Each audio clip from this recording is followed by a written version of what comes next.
l'ascenseur. Papus, Massia, on doit se dépêcher. Pourquoi? Tom Thomas va au cirque. Ah, et alors? On veut y aller avec lui. Est-ce qu'on peut? La réponse est non. Seulement vous, les enfants, sans surveillance. Qui a dit sans surveillance? Ses parents l'emmènent là-bas. On fera attention, ne vous inquiétez pas. Ils ne nous remarqueront pas. Bon, si les parents de Tom Thomas seront là... Ah! On peut y aller. Attendez un peu. Je n'ai même pas encore dit oui. Oui. Simka, Nulik, où êtes-vous? Il faut se dépêcher. Tom Thomas, il faut y aller. J'arrive tout de suite. On est prêts. Montez dans ma capuche. Ha! Je sais qui va au cirque aujourd'hui. Oh! Qu'est-ce qu'il s'est passé? Je crois que l'ascenseur est coincé. Ne vous inquiétez pas. On est coincé dans l'ascenseur? Aussi longtemps que ça? Ça veut dire qu'on n'arrivera pas au cirque à temps. Tom Thomas, on va aller chercher Papus et Massia. Je suis sûre qu'ils sauront le réparer. Les gens ont besoin d'ascenseurs pour pouvoir atteindre les étages supérieurs des grands immeubles. Lorsque quelqu'un monte dans un ascenseur et appuie sur le bouton, le moteur électrique de l'ascenseur se met en route. Il tire le câble qui est attaché à la cabine d'ascenseur et l'ascenseur se rend à l'étage souhaité. Le câble est suspendu au-dessus d'une roue et un contrepoids lourd est généralement attaché à l'autre extrémité. Ce contrepoids équilibre l'ascenseur et aide le moteur électrique à faire son travail.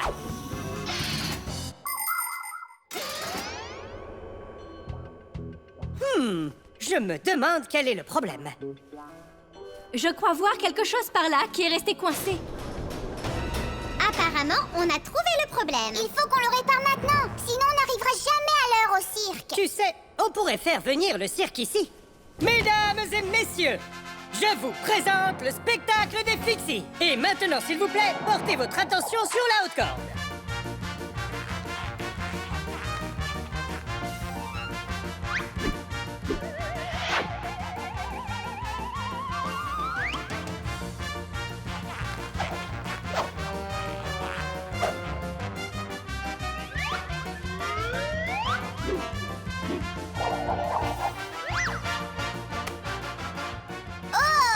Ne regarde surtout pas en bas. Alors, je vais fermer les yeux pour ne rien voir du tout. Aïe! Et maintenant, veuillez accueillir notre trapéziste.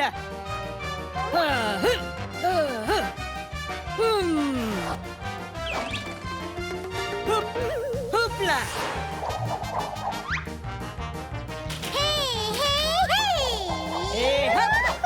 Hop là.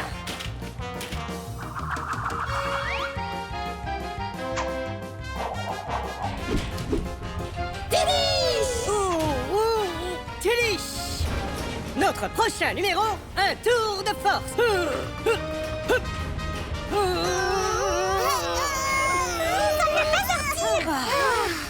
Je sais comment réparer ça. Avec un numéro de cirque défiant la mort. Regardez vers le haut. Massia, où vas-tu? En haut, vers le moteur électrique. Savez-vous comment il faut se tenir à l'intérieur d'un ascenseur? Tout d'abord, les jeunes enfants ne doivent jamais monter seuls dans un ascenseur. Ils ne peuvent y entrer qu'avec leurs parents ou d'autres adultes qu'ils connaissent bien. Dans un ascenseur, l'adulte doit toujours entrer en premier et l'enfant ensuite. Quand il faut sortir, c'est l'inverse. L'enfant sort d'abord, puis l'adulte. Si vous faites monter un chien dans un ascenseur avec vous, assurez-vous que sa queue et sa laisse sont bien complètement à l'intérieur et ne se coinceront pas dans la porte. Et puis encore une chose, si l'ascenseur s'arrête soudainement, sans aucune raison, n'essayez pas d'en sortir de par vous-même. Appuyez sur le bouton d'urgence et attendez l'aide des réparateurs de l'ascenseur. Ou des Fixies.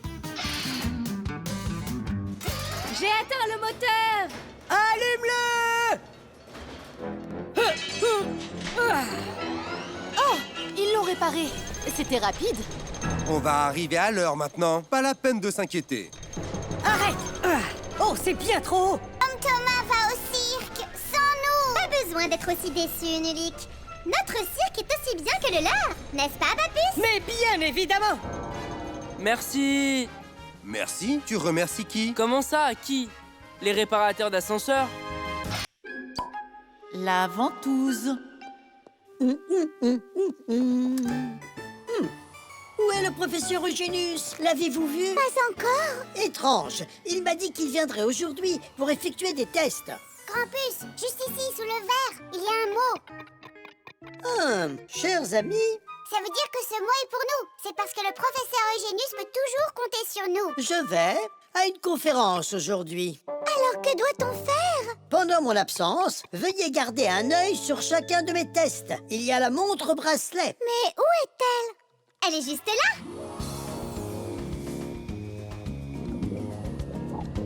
Regardez! Pourquoi la montre est-elle dans l'eau?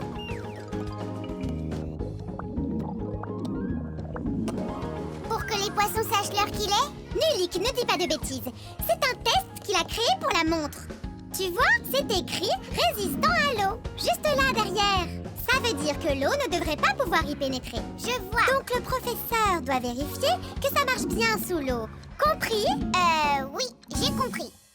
La montre fonctionne. Alors maintenant, le test de la sonnette. On va aller voir ça. C'est par là-bas.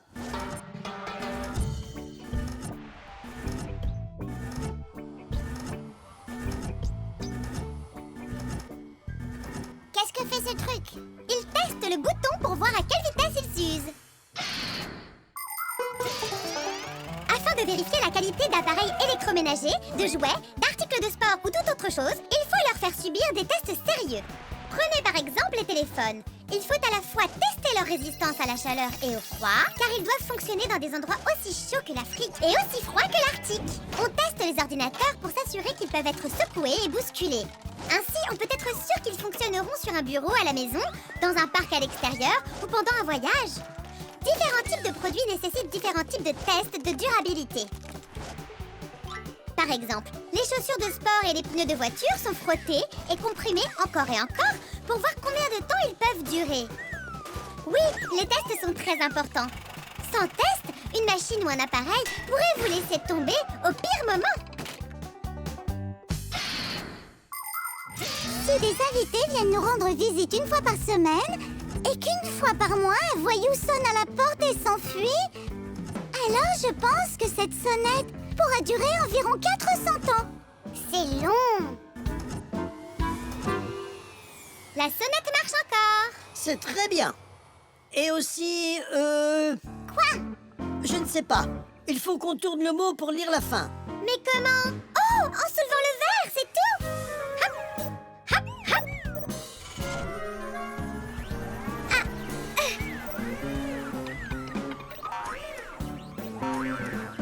Je n'arrive pas à l'attraper. Il faudrait qu'on trouve une ventouse. Une ventouse? Les ventouses sont en caoutchouc ou faites d'autres matériaux élastiques. Lorsqu'une ventouse est pressée contre une surface lisse, l'air à l'intérieur est expulsé. L'air extérieur veut rentrer, donc il pousse vers le bas sur la ventouse. Le bord en caoutchouc de la ventouse ne laisse pas entrer d'air, donc l'air extérieur continue d'appuyer et la ventouse continue de coller. Et c'est ainsi qu'une ventouse adhère à une surface en utilisant la puissance de l'air. Attendez un peu. Je sais où se trouve une immense ventouse qu'on peut utiliser.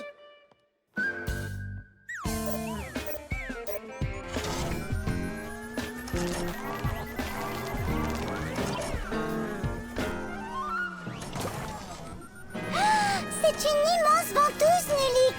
Tidiche, tidiche, tidiche. Bien joué, Nulik. Mais il faut qu'on se dépêche avant que l'air ne passe sous la ventouse et la détache. Ma ventouse ne se détachera jamais.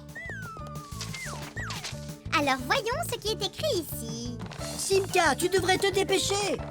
Et assurez-vous que rien ne se casse ici au laboratoire pendant mon absence. Ah, mais qu'est-ce qui pourrait se casser par ici? Ah, le verre. Faites attention.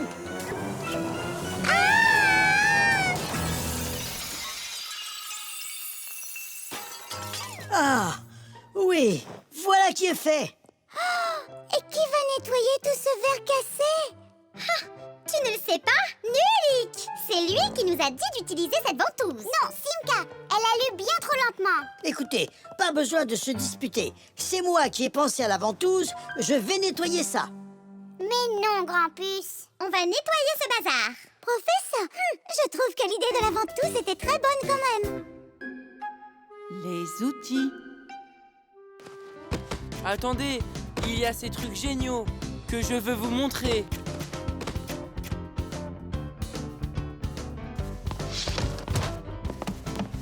Ah. Waouh! Wow, regarde toutes les choses que tu as eues d'un coup. Ton père va être tellement en colère quand il verra ce que tu as fait avec tous ces outils. Je vais tous les remettre là où ils étaient. Et où étaient-ils? Ouvre la boîte et tu verras. C'est précis, il y a une place spécifique pour chacun des outils. Essayez de marteler un clou ou de percer un trou à main nue. C'est impossible. Mais en utilisant les bons outils, c'est un jeu d'enfant. Bien sûr, il faut savoir comment les utiliser. Il faut savoir bien s'occuper des outils. Si la tête d'un marteau est lâche ou qu'une perceuse est émoussée, il ne faut pas les utiliser, c'est dangereux. Et lorsque vous avez fini de travailler, remettez les outils à leur place ou vous mettrez votre maison sans dessus-dessous en essayant de les trouver la prochaine fois que vous en aurez besoin. Ah, les pinces vont là. Et la clé à molette va par là. Cette mèche est trop longue pour cet emplacement. Voyons voir si elle rentre dans celui-ci. Ah, vous avez une idée de ce à quoi sert cet outil? Il peut fendre du bois ou sculpter des pierres. Ce burin sera nécessaire. Ah, waouh, Simka, tu es une vraie poétesse. Maintenant, essayez de répondre à ce poème. Quand vous avez quelque chose à mesurer, cet outil rond sera plus qu'apprécié. C'est cet outil, non? Je sais comment ça s'appelle. C'est un mètre à ruban. Je vais te mesurer, Nulik. Waouh, tu as grandi. Tu fais presque 1 centimètre. La classe! Moi aussi, j'ai une énigme en rime pour toi. Qui met des clous au mur pour que ne tombe ni photo ni peinture? Un marteau! Je l'ai dit en premier. Et le marteau va juste là. Et maintenant, à moi de vous faire une devinette. Si vous devez visser des vis, quel outil devriez-vous utiliser? Un tournevis! Je l'ai dit en premier. Encore. Vous avez trouvé! Allez, Tom Thomas, il faut se dépêcher. On a encore beaucoup d'outils à ranger. Les humains, tout comme les fixies, utilisent des centaines d'outils différents pour faire leur travail. Choisir le bon dépend de la tâche à accomplir. Par exemple, si vous devez enfoncer un clou, il faut utiliser un marteau. Mais n'utilisez pas de marteau pour une vis. Pour ça, il existe un outil spécial, le tournevis. Une clé à molette permet de serrer les écrous et les boulons. Un étau est utilisé pour maintenir une pièce en place et une perceuse pour percer un trou. Si vous devez couper un morceau de bois, il vous faut choisir une scie. Vous pouvez utiliser une scie à main ou une scie à métaux. Différents types de pinces peuvent être utilisés pour couper, saisir ou plier. Si vous avez besoin de lisser quelque chose, il faut utiliser une lime. Si vous apprenez à travailler en utilisant correctement les outils, vous pourrez construire quasiment tout. On a réussi à tout ranger. Et juste à temps. Oh! Et ça, c'est quoi? Sais-tu quel genre d'outil c'est? Je ne sais pas. Il n'y a pas de place pour ça là-dedans. Alors jette-le. Arrête! Et si mes parents le voyaient? On a dû faire une erreur quelque part. Mon père est rentré. Tom Thomas, Je suis là. bonjour. Tu lis? C'est très bien, piston. Hein? Où? Oh! Je ne comprends pas. Où est-il? Quoi? J'avais mis un bout de métal sous le bureau pour qu'il ne soit pas bancal, mais il a disparu. C'est donc ça, l'emplacement de l'outil. L'as-tu pris? Quoi? Je ne l'ai pas pris. Et il doit être quelque part sous la table. Et toi, regarde sous le canapé. D'accord.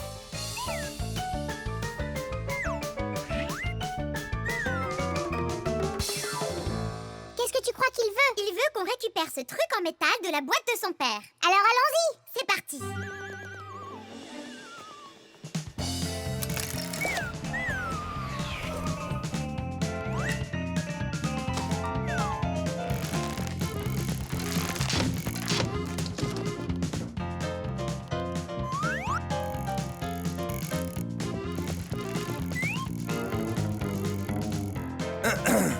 T'as trouvé? Un. Moi non plus.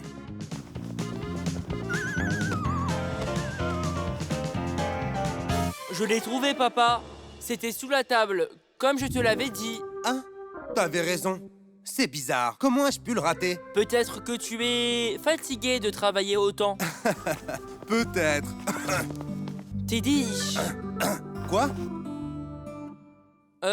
C'est un nouveau mot, tidiche. Tidiche? J'aime bien cette sonorité. Le fixiphone. Tom Thomas, Hein? essaye de deviner ce qu'on a avec nous. À vous de deviner ce que j'ai. Une banane? Une voiture de course? Non, pas ça. Du chocolat? Une paire de chaussettes? Ah, tu abandonnes. Mon père s'est acheté un nouveau téléphone et m'a donné l'ancien. Il m'a dit que je pouvais le garder. Oh, waouh! Et qu'est-ce que vous avez? Regarde! Ah, vous avez aussi un téléphone. C'est mieux que ça! C'est un fixiphone! Papus s'est acheté un nouveau fixiphone et a donné l'ancien à Simka. Et vous pouvez appeler avec? À ton avis? Allez, laisse-moi lui montrer.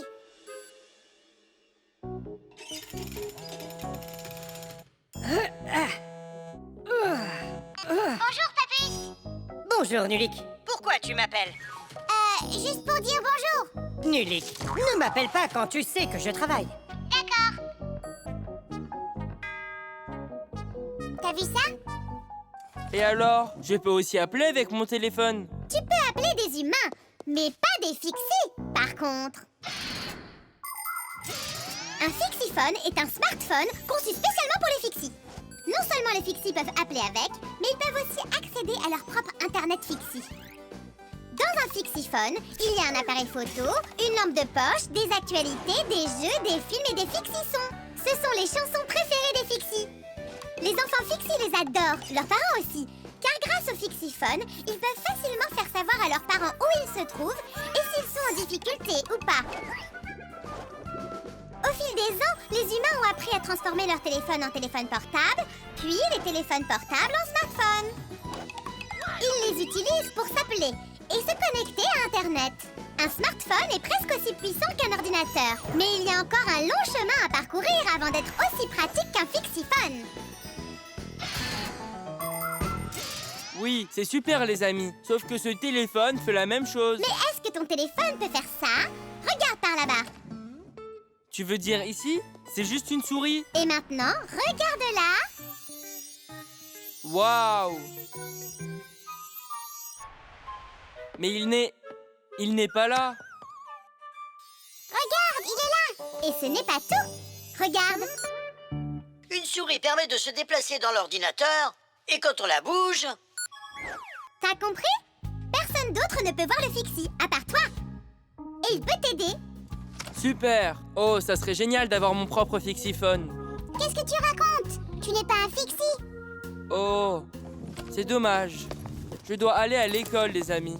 Oh, il était tellement déçu qu'il a même oublié de prendre son téléphone. J'ai une idée!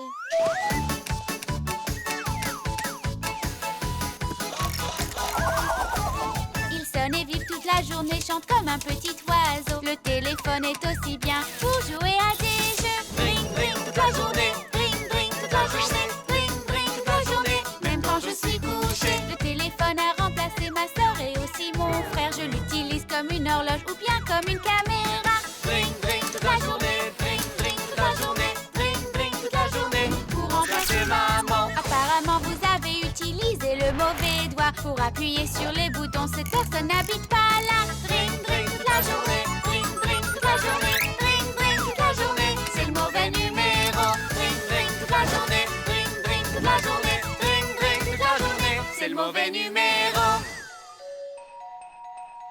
On a fini. Tiche!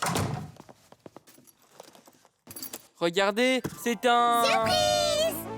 Waouh, c'est génial! Maintenant, j'ai mon propre fixiphone, exactement comme le vôtre. Eh bien, presque comme le mien.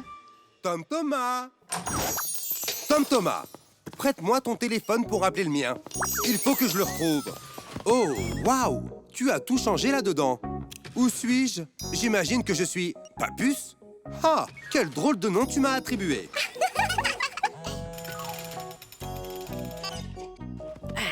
Nulik, arrête-toi. Je n'ai vraiment pas le temps de jouer.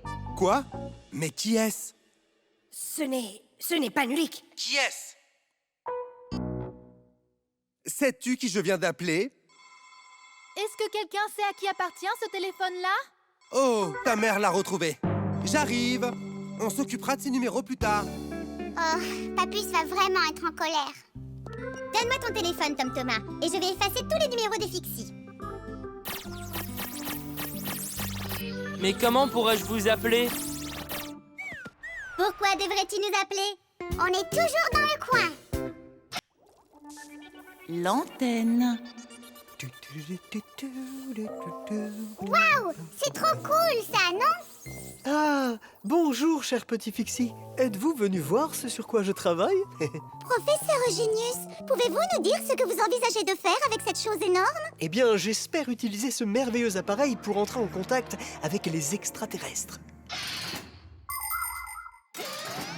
Depuis l'Antiquité, on se demande s'il y a de la vie sur d'autres planètes. À quoi pourraient ressembler les extraterrestres? Dans quel type de vaisseaux spatiaux voyagent-ils? Certaines personnes disent avoir vu des vaisseaux spatiaux extraterrestres qui ressembleraient à des soucoupes volantes. Certains disent même avoir pu entrer en contact avec des extraterrestres. Mais il me semble qu'il s'agit du fruit de leur imagination.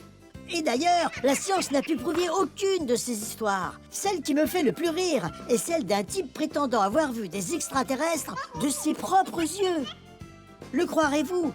Il dit qu'il y avait un groupe de minuscules extraterrestres ressemblant à des humains aux cheveux brillants. Je crois en fait que ce type a repéré des Fixies n'ayant pas réussi à se cacher à temps.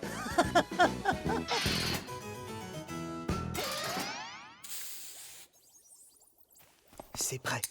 Et maintenant alors, si les extraterrestres volent près de la Terre, ils verront cette assiette, auront faim et viendront chercher à manger?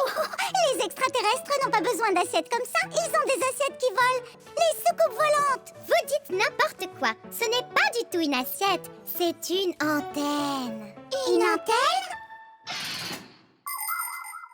Les antennes permettent aux gens de recevoir des signaux radio. Elles peuvent prendre de diverses formes et tailles, comme celle-là ou celle-ci, ou encore celle-là. Celles qui fonctionnent le mieux pour capter un signal très faible sont les antennes puissantes en forme de grande assiette. Lorsque les ondes radio atteignent l'assiette, elles rebondissent toutes et se rassemblent en un seul point. C'est ce qui rend le signal plus fort et plus clair. Les antennes paraboliques les plus puissantes peuvent même capter les signaux venus de l'espace.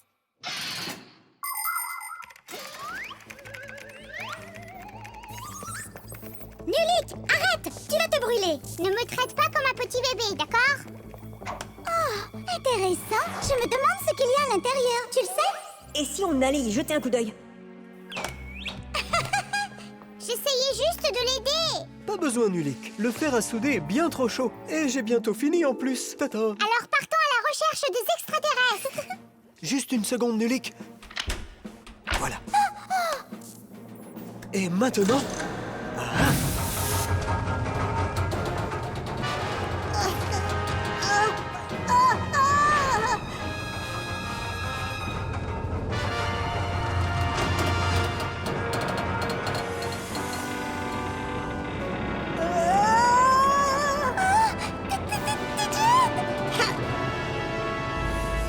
C'est parti.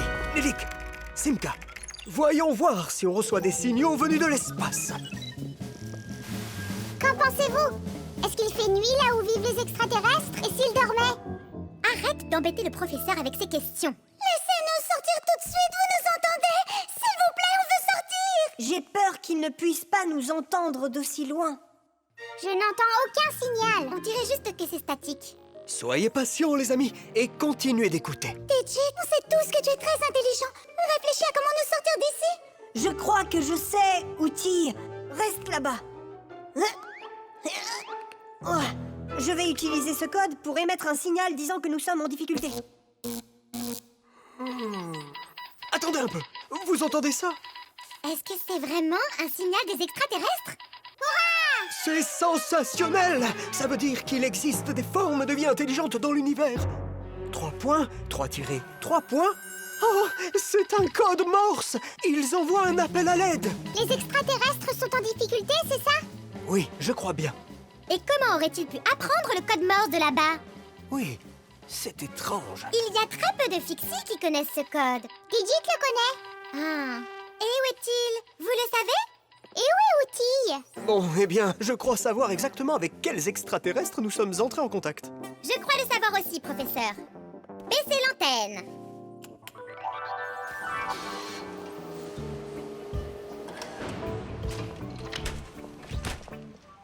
Salutations aux visiteurs extraterrestres. Bonjour, c'est bon d'être rentré. Oh, quel dommage. J'espérais vraiment trouver des formes de vie intelligentes là-haut. C'est pas grave. Au moins, on a trouvé 2 formes de vie non intelligentes. Les échecs. Que pensez-vous de ça? Alors, je vais jouer mon pion. Et je vais jouer mon pion. Grampus, on a besoin de notre bobine. Elle n'est plus là. Oh, félicitations. Professeur, l'avez-vous vue quelque part? La bobine, je ne l'ai pas vue. Vous ne voyez pas que nous jouons aux échecs? Aimez-vous les jeux de société? Comme les dominos, par exemple? Presque tout le monde y a joué. Mais savez-vous d'où ça vient? Les dominos ont été inventés par les Chinois à l'Antiquité. Ils fabriquèrent du carrelage qu'ils décorèrent de points comme sur une paire de dés. Et ça, c'est un jeu qui ressemble beaucoup aux dames, mais c'est beaucoup plus difficile. Ça s'appelle le backgammon. Le backgammon est originaire de Perse. Il s'est ensuite répandu dans le monde entier. Mais le jeu le plus difficile de tous est celui des échecs. Ça a été inventé en Inde, mais aujourd'hui, on joue et on aime les échecs partout dans le monde. Les adultes, les enfants et même les ordinateurs y jouent. Le jeu des échecs est un vrai sport. Ce qui importe lorsqu'on y joue, ce n'est pas la puissance de nos bras, mais celle de notre cerveau. Hé, regardez, je l'ai retrouvé. Qu'est-ce qu'il se passe? C'est notre bobine. S'il vous plaît, laissez-nous la récupérer. On doit faire quelque chose avec. Mais nous l'utilisons. Ne pouvez-vous pas attendre? Elle remplace le pion manquant. Oh, Nulik, peut-être le remplaçant du pion pendant quelque temps. Oui. Je peux le faire. D'accord. Vous pouvez la prendre. Et toi, mets-toi ici. 1, 2, 3, et c'est parti. La classe. Alors, comment on y joue? Tu vas jouer pour les blancs. Et maintenant, je vais capturer votre cavalier. Et nous, on va faire tomber le vôtre. Prends ça. Oh, jeune homme, calme-toi. Il retourne là. Et... Nulik, retourne sur ta case. Pourquoi faire? Les pions ne se déplacent pas comme ça. Comment est-ce qu'il se déplace? Une case seulement par déplacement et uniquement en avant. Et de toutes les pièces, le pion est le plus faible. Quel bazar. Donc laquelle est la plus forte, hein? Celle-là, c'est la reine. C'est celle qui menace le plus l'autre roi. Oh, pourquoi est-ce que je ne suis pas la reine? Comme ça, ce roi noir aurait eu affaire à moi. Oh oui. Aux échecs, chaque joueur a une armée noire ou blanche composée de 8 pions, 2 cavaliers, 2 fous, 2 tours et une reine. Tous œuvrent ensemble pour leur roi, tentant de le protéger tout en attaquant le roi ennemi. Si le roi se trouve en une position dans laquelle il peut être capturé, le joueur attaquant dit échec. Et si le roi n'a nulle part où fuir l'attaque, on appelle ça échec et mat. Celui qui capture le roi de l'autre joueur en premier est le gagnant. Je vais déplacer ma reine. Oui. Et moi, ma reine. Alors, je capture votre reine. Vraiment? Alors je capture la vôtre. Grampus, à moi d'avancer maintenant? Pas encore. Eh bien, avez-vous décidé de vous rendre? Ah, vous plaisantez. Et vous? Nulik, avance. Je vais sur le côté. En avant. Au prochain déplacement, je capture le cavalier. Il s'est échappé. Allez, petit pion, encore une fois, avance. Grampus, où est-ce que je vais maintenant? Tu ne vois pas que c'est le bord? Ne va nulle part. Ah, maintenant tu es la reine. Quoi? Les règles des échecs disent que si un pion réussit à arriver de l'autre côté, il peut devenir une des pièces capturées auparavant. Hurrah! Alors je serai la reine et je serai la pièce la plus puissante du jeu. Et la reine, reviens par ici. au cas où vous ne le saviez pas, nous n'avons pas encore terminé. On capture le pion avec la reine. Reine, voici ton nouvel emplacement. Échec. Échec. Ah, oui? Ah, maintenant viens ici. Échec et mat, chers collègues. Évidemment, oui. C'est vrai, échec et maths. Oh, j'ai perdu. Tidiche, tidiche, tidiche. Professeur, on a trouvé le pion qu'il vous manquait. Ça veut dire que Nulik peut venir avec nous. Je n'irai nulle part avec vous. Le jeu d'échecs est le meilleur jeu de tous les temps. Oh, vous auriez dû voir l'échec et maths que j'ai fait au professeur Eugenius. Vraiment? Eh bien, disons que Grampus m'a un peu aidé. En fait, c'est Grampus qui m'a dit où aller. Ah, mais je suis la reine maintenant. L'abeille. Tom Thomas, Bonjour. pourquoi manges-tu de la confiture dans son pot comme ça? Parce que c'est très bon. Oh, une abeille!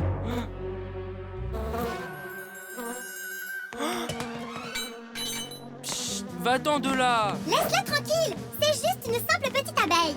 Mais un jour, je me suis fait piquer par une simple petite abeille. Ah, Thomas! Oh, ne fais pas ça! va-t'en, parasite. Les mouches sont des parasites. Les abeilles, elles, sont très importantes et utiles. Comment est-ce qu'une abeille pourrait être utile? Les abeilles sont de grandes travailleuses. Elles récoltent le nectar des fleurs en permanence. Volant de fleur en fleur, elles transportent le pollen sur leur ventre. Grâce à ce processus de pollinisation, les fleurs produisent des fruits et des graines. En d'autres termes, les abeilles aident les plantes à se reproduire.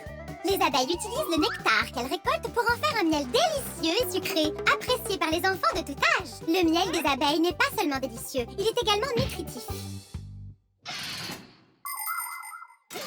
Et alors, j'ai quand même peur d'elle. Et si elle me mordait? Les abeilles ne mordent pas, elles te piquent.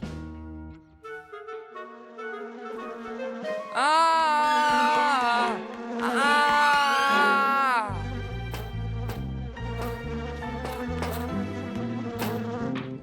Tu vas voir maintenant.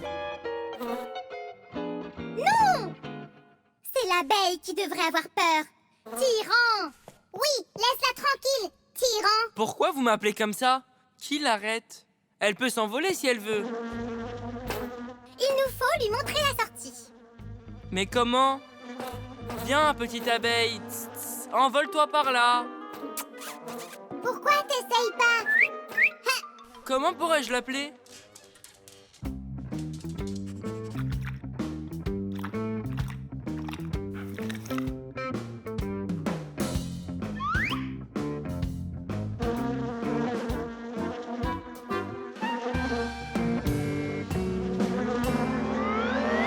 Choussette, ne bouge pas. Elle va te piquer. Elle ne veut pas le piquer. Vous aimez le sucre tous les deux. Tu aimes manger de la confiture? L'abeille aussi. Et si tu portais Choussette vers la fenêtre? Allez, envole-toi. Non, ça ne marchera pas. Il faut que tu ailles chercher de la confiture. Tiens, petite abeille. Miam, miam. Vas-y, vole, tu es libre. Laisse-le manger d'abord. Ne sois pas radin. Je ne suis pas radin. S'il mange, il pourra faire du miel à partir de ta confiture. Auparavant, les gens ne pouvaient récolter du miel qu'en détruisant les nids d'abeilles sauvages.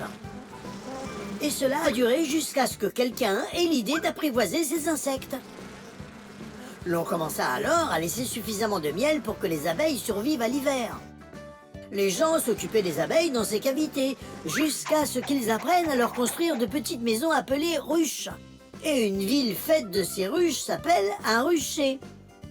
Les abeilles vivent et travaillent ensemble dans ces ruches pour faire du miel, tandis que les apiculteurs s'occupent des abeilles et récoltent le miel. Les abeilles travaillent très bien en équipe. Elles se disent les unes aux autres où poussent les meilleures fleurs. Savez-vous comment elles le font? L'une des abeilles fait une danse, les autres abeilles observent sa danse et comprennent ainsi où elles doivent se rendre. petite. Tom Thomas t'a épuisée. Je t'avais dit qu'il n'y a pas de quoi avoir peur. Tu vois? Il est si gentil et doux. Je n'ai pas peur d'elle. Elle ne me laissait pas manger ma confiture. Et maintenant, il est temps pour toi de t'envoler. Hein? Oh! Elle joue à la dure. Je veux essayer. Nulik, tu es trop petit. Il faut que tu grandisses pour faire ce travail. Oh! Calme-toi un peu. Et maintenant, envolons-nous. Et Simka, la fenêtre est par là-bas. Je peux le voir sans toi. Mais comment faire pour te faire tourner? Génial! Hurrah! Ha ha ha! Elle m'écoute! Wouhou! Wouhou! Ne rate pas la fenêtre! Maintenant! Au revoir, petite abeille! Tidiche!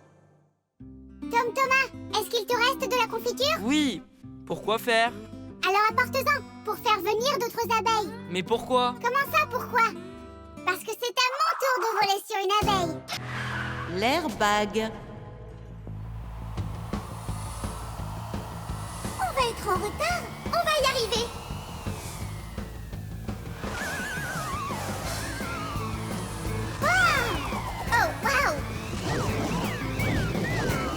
Hé, ralentis un peu. Ah, je suis un super pilote de course.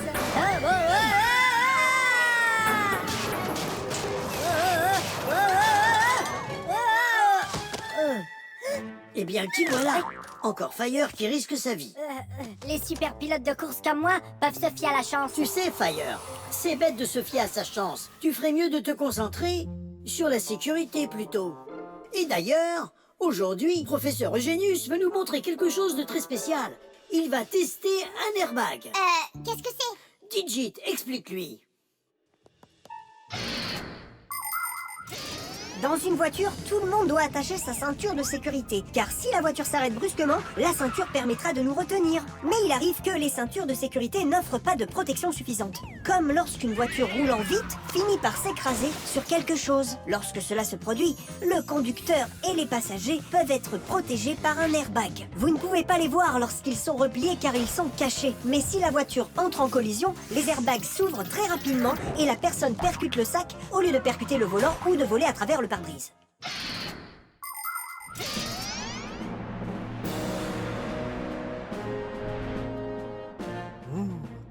Et c'est parti! Et une fois encore, quand il faut essayer quelque chose de dangereux, le professeur Eugenius le teste lui-même. Mais Grampus, tu n'as pas peur qu'il ne se gonfle pas d'air? Ne t'inquiète pas pour l'air. Et 3, et 2, et 1!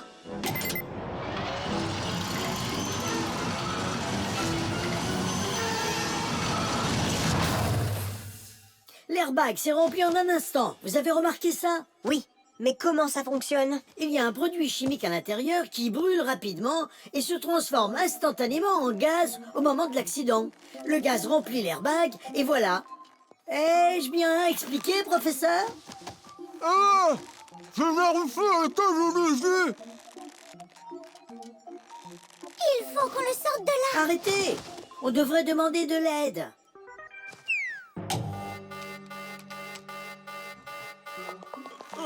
Professeur, avez-vous besoin d'aide? Tirez sur le levier! Non!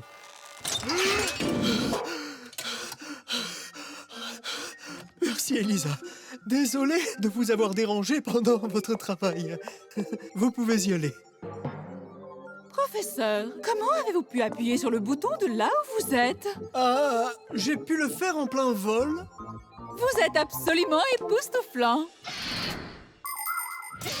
En voiture, pour assurer la sécurité des jeunes enfants, il faut les attacher avec une ceinture de sécurité faisant partie d'un siège auto spécial. Mais les enfants doivent aussi faire attention en faisant du vélo, du skateboard, du roller ou de la trottinette. Tout d'abord, il est préférable de rester à l'écart des routes où il y a trop de trafic. Ensuite, mettez votre équipement de protection pour vos bras et vos jambes. Portez des coudières, des gants et des genouillères et portez un casque pour votre tête. Comme ça, si vous tombez, vous ne serez pas gravement blessé. Et enfin, assurez-vous que les gens puissent vous voir. Si vous roulez le soir, vos vêtements et votre vélo doivent être munis de réflecteurs de sécurité. Ils permettent aux conducteurs de voir où vous êtes en réfléchissant la lumière de leur phare sur eux. N'oubliez pas, mieux vaut prévenir que guérir. C'est parti. J'espère que cette fois ça ira. Est-ce qu'il ne vaudrait pas mieux appeler tout de suite son assistante au cas où? Attendons de voir. À vos marques, prêts, partez! Campus, il faut lui porter secours. Pas besoin. J'ai modifié quelque chose. Désormais, le 5 se gonfle automatiquement, mais il se dégonfle automatiquement aussi. Splendide. Et comme vous le dites, vous les fixiez, Tidiche. La leçon du jour est terminée. Hurrah! Venez. Où est mon fixie board? J'ai ton fixie board, Fire. Le voilà. Je l'ai juste équipé d'un airbag. Vraiment? Ah, et pourquoi? Vous savez que je suis un super pilote de course. Regardez. Wouhou! C'est pour ça que je l'ai installé. Les super pilotes de course n'ont pas besoin d'airbag. On n'en a jamais. Attention!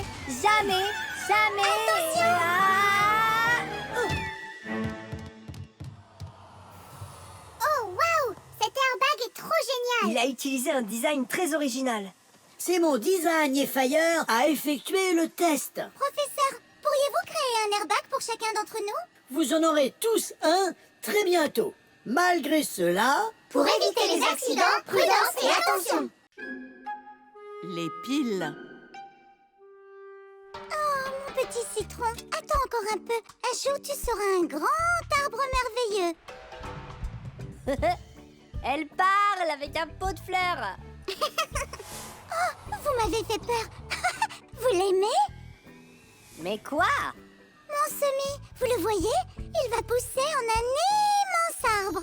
Et là, entre les feuilles vertes, il y aura de beaux citrons jaunes. La classe! À partir de ce truc-là, des citrons? Oh oui! Ça va devenir un arbre. Tout ce qu'il lui faut, c'est de récupérer de l'énergie. De l'énergie? Venue d'où? Venue de notre soleil! Ha! Du soleil? Ça sera trop lent. Oh! Tes piles iront plus vite que le soleil. Des piles?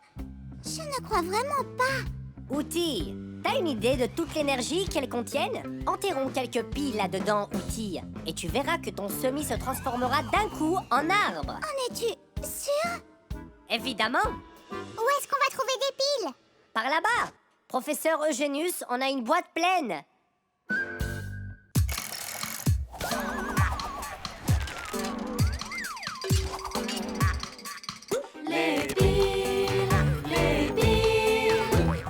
On en a besoin en énorme quantité. Les piles,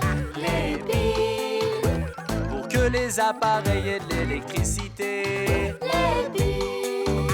les piles, Les piles.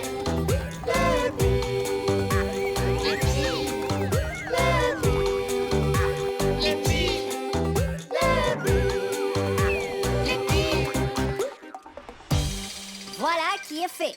On verra les premiers citrons avant la fin de la semaine. La première pile au monde a été fabriquée en Italie il y a plus de 200 ans. Lorsque deux types de métaux différents ont été placés dans de l'eau salée, l'électricité a pu circuler à travers un fil d'un morceau de métal à l'autre. Bien des années se sont écoulées depuis, mais les piles fonctionnent toujours à peu près de la même manière.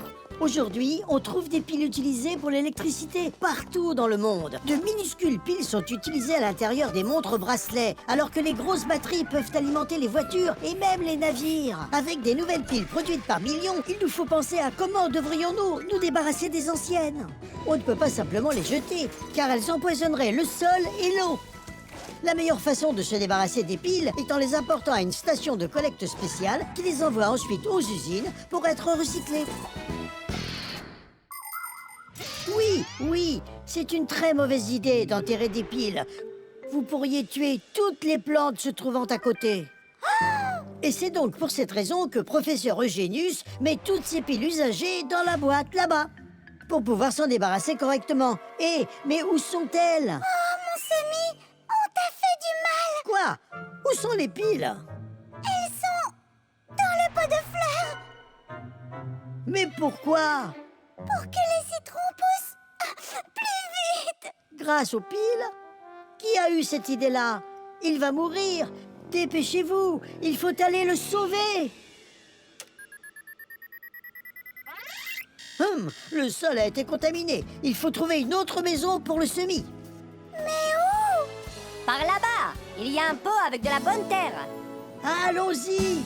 Les piles, les piles. Elles ont diverses tailles, formes et couleurs. Les piles, les piles. Elles sont parfois vertes ou bien bleues, rouges ou jaunes. Les piles, les piles. Les piles. Les piles, les piles. Les piles. Les piles, Les les piles. piles. Les piles, les piles. Les piles. Les piles, les piles. Les piles. Les piles, les piles. Les piles. Les piles, les piles. Les piles. Les piles, les piles. Les piles. Les piles. Ne pleure pas, Outil. Ce semis ira très bien. Il grandira bien comme il faut et aura des branches remplies de beaux citrons. Et d'oranges. Et de pastèques. C'est un citronnier, Fire. Est-ce qu'un jour tu arrêteras d'exagérer? Comme avec les piles. Bon, les amis, les piles sont géniales de toute façon. Regardez tous les appareils qui ne fonctionnent pas sans elles. Oui, c'est ça. Les appareils ne fonctionnent pas. Regardez, le semis reprend vie. Oh, c'est vrai. Outil, dis-le. N'est-ce pas splendide? Ah, splendide. Le capteur de mouvement. Ah, il faut remplacer cette pièce avec une nouvelle. J'ai une idée. Et si on allait à l'entrepôt pour la récupérer? Parce que vous n'avez pas le temps d'y aller. Et comme ça, vous pouvez continuer à travailler. Ah, d'accord. Mais n'oubliez pas le code de la pièce. Ah, 8375. Je suis sûre de m'en souvenir.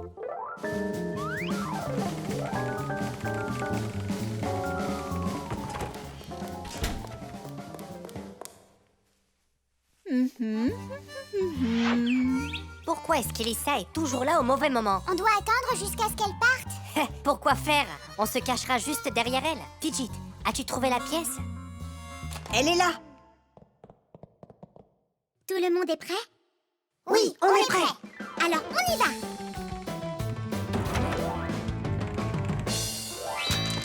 Hein?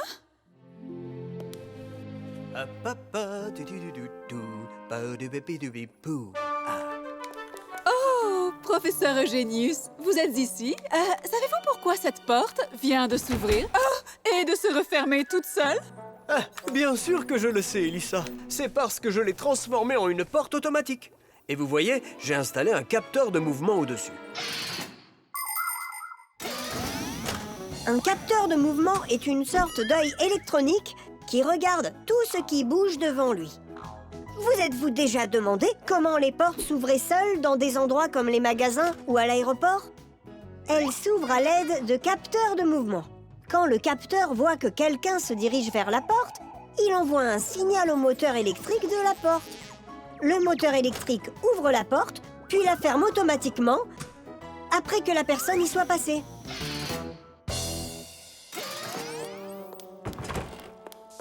Cet homme est simplement époustouflant. Mais un peu désordonné. Désormais, la porte est automatique. Alors, pourquoi ne s'est-elle pas ouverte pour nous laisser entrer? Parce qu'on est trop petit pour ce capteur de mouvement. Mais la pièce est plus grande que nous. Assez grande pour que le capteur puisse nous voir. Mais alors, comment est-ce qu'on va y retourner?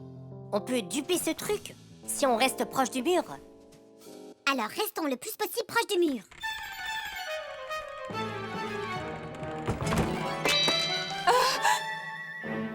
Cette porte est un peu trop automatique. Et ces pièces sont à nouveau là? Ne les avais-je pas rangées? Le capteur nous a quand même vus. Voilà ce qu'on va faire. On va le casser. Pourquoi est-ce qu'on devrait le casser? Tout ce qu'on doit faire, c'est désactiver l'appareil. Les capteurs ou détecteurs peuvent aider les gens dans différentes situations. Par exemple, les capteurs de mouvement perçoivent quand quelqu'un se déplace afin d'ouvrir automatiquement une porte ou d'allumer une lumière. Certaines voitures sont équipées de capteurs de pluie s'il se met à pleuvoir ou à neiger. Le capteur active automatiquement les essuie-glaces de la voiture. Il existe également des capteurs réagissant à la densité de la lumière. Le soir, lorsqu'il fait sombre, les capteurs de lumière peuvent être utilisés pour allumer les lampadaires. Et le matin, quand la clarté revient, le capteur les éteint. Un détecteur de fumée permet de savoir s'il y a de la fumée à l'intérieur. Le détecteur peut être utilisé pour activer une alarme incendie ou même un système d'extinction automatique d'incendie.